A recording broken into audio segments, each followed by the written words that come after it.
जैसा कि आप सब लोग जानते हैं कि हमारी दुनिया का 70% हिस्सा पानी ने कवर कर रखा है।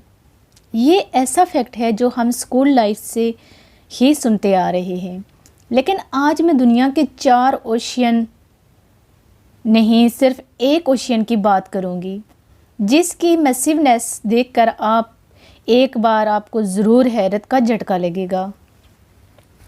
Welcome back to my channel amazing world weaver. वैसे तो चारों कंटिनेंट को चारों तरफ से घेर कर रखने वाला एक ही ओशियन है, लेकिन हमने अपनी आसानी के लिए इनको अलग अलग नाम दे रखे हैं। ये ओशियन 4 अलग अलग कंटिनेंट में डिवाइड है: Indian ocean, Arctic ocean, Atlantic ocean and Pacific ocean. जबकि हम आज बाकी 3 को हटाकर सिर्फ पैसिफिक ओशियन के बारे में बात करने जा रहे हैं, जिसको पैसिफिक ओशियन कहा जाता है। पैसिफिक अकेला ही इतना बड़ा है कि अगर पारो और चिली के दरमियान ओशियन के बॉटम तक जाकर एक सुराख किया जाए और इस सुराख को आर पार करके सीधा अर्थ के अपोजिट साइड से निकाला जाए, तो आपको ये बात जानकर हैरत होगी कि इतना सब कुछ करने के बावजूद भी आप वियतनाम और ताइवान के करीब पैसिफिक ओशन से ही निकलेंगे। अर्थ के ठीक ऑपोजिट वाले एक स्पॉट को एंटी पॉइंट कहा जाता है। पैसिफिक ओशियन इतना बड़ा है कि इसके कई एंटी पॉइंट मौजूद हैं, लेकिन ये इसका पैमाना जानने की सिर्फ एक शुरुआत है। हमारे अर्थ का पूरा एक गोल चक्कर यानी अर्थ का सरकमस्टेंस 14,000 स्क्वायर किलोमीटर बनता है। यानी अगर किसी एक पॉइंट से हवाई जहाज़ फ्लाई करे तो पूरे 40,000 स्क्वायर किलोमीटर का डिस्टेंस कवर करने के बाद जहाज़ वापस उसी जगह पहुंच जाएगा जहां से उसने टेक ऑफ किया था। पैसिफिक ओशन के कई एरियाज़ ऐसे हैं जिनके दरमियान का टोटल डिस्टेंस पूरे अर्थ की सरकमस्टेंस का 50% है।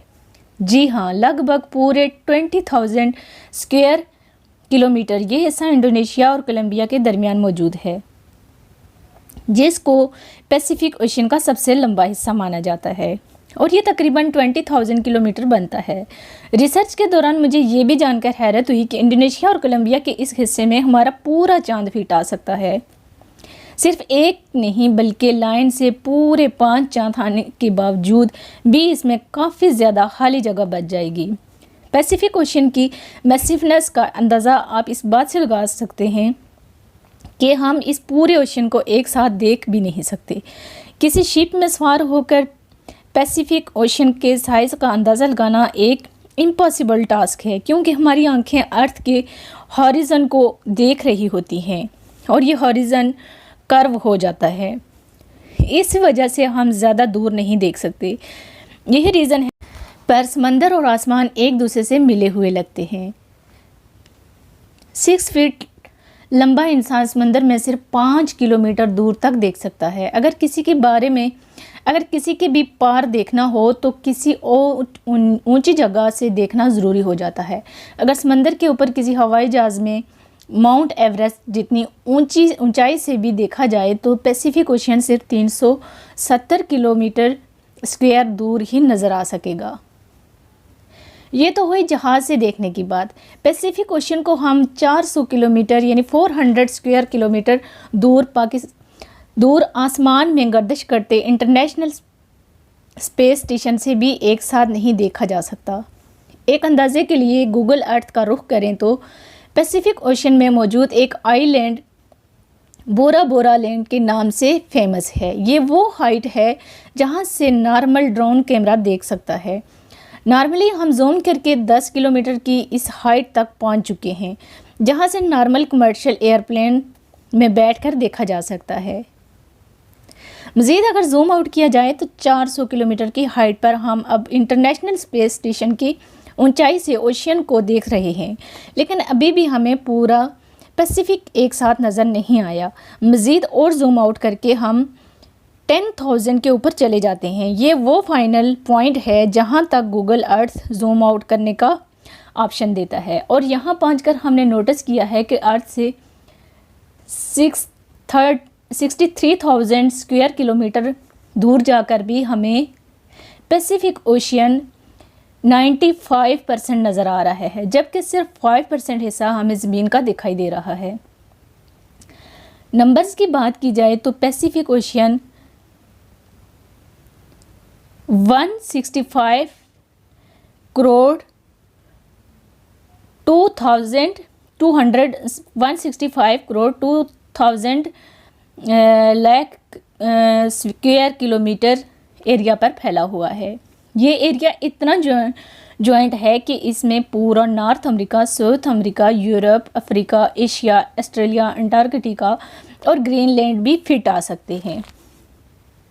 कुल मिलाकर बात की जाए, जहां पैसिफिक ओशियन का एरिया 16.5 करोड़ स्क्वायर किलोमीटर है, वहीं अर्थ पर मौजूद सारी ज़मीन का कंबाइंड एरिया ही 14 करोड़ स्क्वायर किलोमीटर बनता है। यानी हमारी दुनिया की तमाम ज़मीन, सारे के सारे पहाड़, रेगिस्तान और जंगलात पैसिफिक ओशियन में फिट आ सकते हैं। और इसके बाद भी इसमें इतनी जगह बच जाएगी कि जिसमें इंडिया जैसी 8 कंट्रीज़ फिट आ सकती हैं।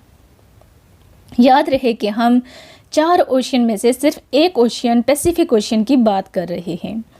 कॉन्टिनेंट्स को हटाकर अगर हम किसी और प्लैनेट की बात करते हैं, चले हम अपने पड़ोसी प्लैनेट मार्स की एग्जांपल लेते हैं। मार्स का total area 14.8 crore square kilometre है। अगर पैसिफिक ओशियन पानी का पूरा मार्स ओशियन के साथ मुकाबला करवाया जाए, सिर्फ पानी के पूरे जो मार्स ओशियन के साथ है उसके साथ अगर मुकाबला करवाया जाए, तो हैरत अंगेज़ तौर पर